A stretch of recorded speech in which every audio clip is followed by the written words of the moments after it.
Revolução Francesa foi um movimento que transformou a França de uma monarquia absolutista para uma república, que aconteceu entre os anos de 1789 e 1799.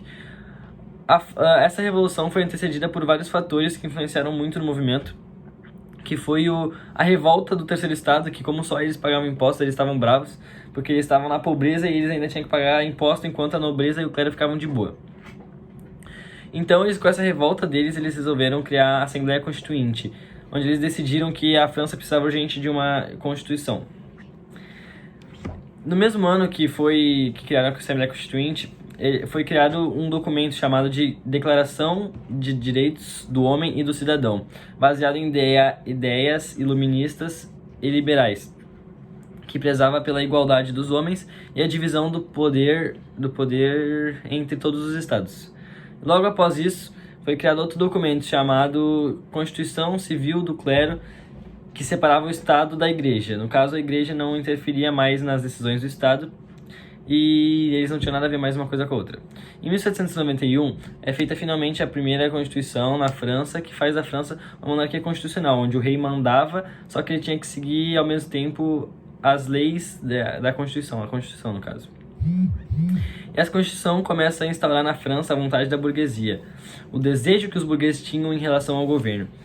E a partir daí começa a monarquia constitucional. Só que entre os anos de 1792 e 1793, o circo pega fogo na França, porque a república é proclamada e o rei tenta tomar a força de volta à França, e após fracassar nessa missão dele, ele xinga todo mundo lá, fica bravo e acaba sendo guilhotinado e julgado por traição contra a república.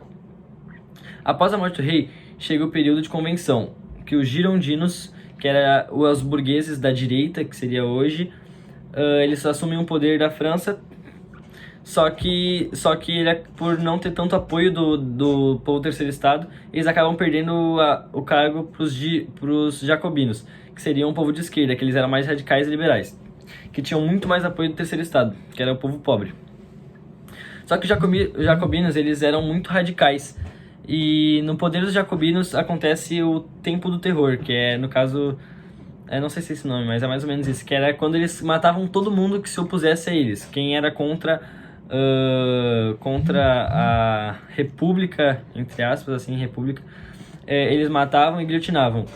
Só que após muito medo do povo, o povo se revolta contra isso e acaba guilhotinando o líder dos jacobinos. E então, em 1795, inicia o Diretório, a última fase da Revolução, onde os girondinos retomam o poder e começam um governo tranquilo. Trazem de volta o voto censitário, que depende da renda do homem, e colocam em prática realmente a Constituição dessa vez. Só que só consideram que a Revolução acabou em 1799, que foi quando o militar Napoleão Bonaparte assume o poder e acaba finalizando com o que faltava da Constituição, e ele acaba colocando em prática. E é basicamente isso. Valeu.